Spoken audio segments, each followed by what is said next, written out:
ہاں مولا کے حرم میں جاتا ہے. جس انسان کو تمیز نہ ہو نا کہ مجھے اپنی آنکھوں کو بھی پاک رکھنا ہے، جس انسان کو یہ ادب نہ ہونا کہ یہ آنکھیں بنی ہی اس لیے ہیں تاکہ میں قرآن پڑھوں، اچھی کتابیں پڑھوں، اچھے مناظر دیکھوں، حلال چیزیں دیکھوں اور اپنی آخرت کو بناؤں. لیکن جس وجود میں تمیز نہ ہو، وہ وجود اگر مجلس میں بھی ہو تو گناہ کرے گا، وہ جلوس میں بھی جائے تو لوگوں کے ناموس کو دیکھے گا، وہ کربلا بھی چلا جائے تو حرکتوں سے باز نہیں آئے گا، کیونکہ اس نے آنکھوں کی خوراک وہ بنائی ہے. کیونکہ دیکھیے جس طرح ہر چیز کا نشہ ہوتا ہے نا، نشہ کب بنتا ہے؟ جب ریپیٹڈلی ایک چیز کو یوز کرتے ہو نشہ بن جاتا ہے. وہ چائے ہو نشہ بن جائے گا، سگریٹ ہو نشے میں بدل جائے گا، گٹکا ہو نشے میں بدل جائے گا. اسی طرح سب سے زیادہ جو چیز تم آنکھوں سے دیکھتے ہو وہ تمہارا کیا بن جائے گا؟ نشہ بن جائے گا. اب آٹومیٹیکلی تمہیں طلب ہوگی، وہ چیز تمہیں چاہیے. اگر آنکھوں کو گندی چیزوں کی دیکھنے کی عادت ہے، جب تک وہ گندگی نہیں دیکھو گے تب تک تمہیں سکون نہیں ملے گا. لیکن اگر تم نے آنکھوں کو عادت دلائی صرف حسین کا روزہ دیکھیں، صرف نہج البلاغہ پڑھیں، صحیفہ سجادیہ پڑھیں، اچھی چیزیں پڑھیں، تو آنکھوں کو اچھی چیزوں کی عادت ہو جائے گی. لیکن جس انسان کی یہ تربیت نہ ہو، کیونکہ تربیت ولایت عملی کے ذریعے ہوتی ہے. آج ہماری مجلسیں صرف ولایت نظری پہ رکھی ہوئی ہیں، ابھی تک مرحلے ولایت عملی میں داخل نہیں ہوئے. یہ جوان جب تک آنکھوں کو پاک نہیں کرے گا، یہ کیسے امام زمانہ کی زیارت کرے؟ جو آنکھ نجس ہے وہ کبھی بھی انما یرید اللہ والے وجود کو دیکھ نہیں سکتی. جب تک آنکھوں کو پاک و پاکیزہ نہ کرو. حرم امام رضا، جوان حرم میں گیا. پہلے زمانے میں خواتین اور مردوں میں فاصلہ نہیں ہوتا تھا، شیشہ لگا ہوتا تھا یا جالیاں لگی ہوتی تھی، خواتین نظر آتی تھی. لیکن جس کے آنکھوں کی خوراک بری رہی وہ ایک دن میں نیک نہیں ہوتا. یہ نہیں کہ 4 زیارتیں کربلا کی کر کے آیا تو نیک بن جائے گا، نہیں. یہ پوری کمپلیٹ ایکسرسائز ہے، ولایت کمپلیٹ تربیت ہے. تب جا کے اہل بیت کے گھرانے میں 13 سال کا قاسم ہے. چچا پوچھتے ہیں کیف عندک الموت، اور اتنا علمی جواب دیتے ہیں کہ احلی من العسل.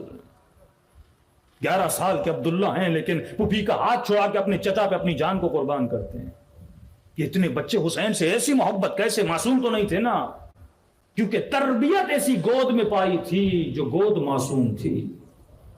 ہاں، جب انسان ایسے بچوں کو بڑا کرتا ہے پھر فخر کرتا ہے ایسی اولاد پر کہ میں نے اپنی اولاد کی ایسی تربیت کی. اسے تمیز دیتا ہے کہ میرے لال تجھے سفرے سے ہر چیز نہیں اٹھانی، وہ چیز اٹھانی ہے جس کی شریعت نے اجازت دی ہے. تجھے اپنی آنکھوں سے ہر منظر کو نہیں دیکھنا، وہ چیز دیکھنی ہے جس کی اجازت تمہارے امام نے دی ہے.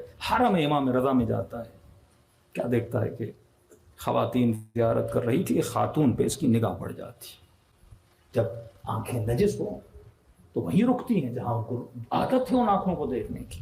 آنکھیں رک گئی ایک خاتون پر، اور صرف رکی نہیں، اس نے دیکھا بھی، دیکھنے کے بعد مسکرایا بھی. ایک مسکراہٹ نامحرم کو مولا فرماتے جہنم کے انگاروں کو اجاگر کر دیتی ہے. زیارت کی مولا کی نکل کے چلا گیا، اسے تو یاد بھی نہیں رہا کہ میں نے کیا کیا تھا. رات کو جا کر گھر میں سو گیا. خواب کے عالم میں کیا دیکھتا ہے کہ امام رضا کے حرم میں ہے، مولا رضا کرسی پہ بیٹھے ہیں. امام کو سلام کرتا ہے لیکن مولا رضا اپنا چہرہ پھیر لیتے ہیں. کہتا خواب کے عالم میں آگے بڑھتا ہوں، الیاذ باللہ جس کرسی پر امام رضا تشریف فرماتے میں اس کرسی کو دھکا دیتا ہوں اور میرا امام زمین پہ گر جاتا ہے. نیند سے اٹھتا ہوں اور اتنا روتا ہوں، اتنا روتا ہوں، یعنی جو بے حرمتی میں نے اپنے تصور میں نہیں لائی. عاشق امام رضا کہ اگر مولا آ جائے میں جان قربان کر دوں. اور کیسا خواب دیکھا، کہتا 3 دن روتا رہا، مولا یہ کیسی بے احترامی میں نے آپ کی خواب میں کی، اس خواب کی تعبیر کیا ہے؟ 3 دن رونے کے بعد ایک عالم سے ملاقات ہوئی، قبل عجیب خواب دیکھا ہے، میں نے زندگی میں کبھی نہیں سوچا اپنے امام کے ساتھ اتنی بڑی بے احترامی کروں گا. کہ یہ بتا زیارت پہ گیا تھا، کوئی ایسا کام کیا تھا؟ کہاں حضور امام رضا میں اپنی آنکھوں کو نجس کیا تھا. کہ امام تجھے پیغام دینا چاہتے ہیں جب تو ہمارے حضور میں ایسا کام کرتا ہے تو یہ اس تکلیف کے برابر ہے جیسے تو اپنے امام کو دھکا دیتا ہے. مطلب رضا تجھے بلائیں اور تو کہ مولا میں تیری طرف نہیں آؤں گا، میں کس کی طرف جاؤں گا؟ شیطان کی طرف جاؤں گا. تو فرما اے جوان، کیا تمہارا عقیدہ نہیں ہے کہ امام زمانہ حاضر ہیں، ہمیں دیکھ رہے ہیں؟ تو کیسے امام زمانہ کے حضور میں گناہ کر سکتا؟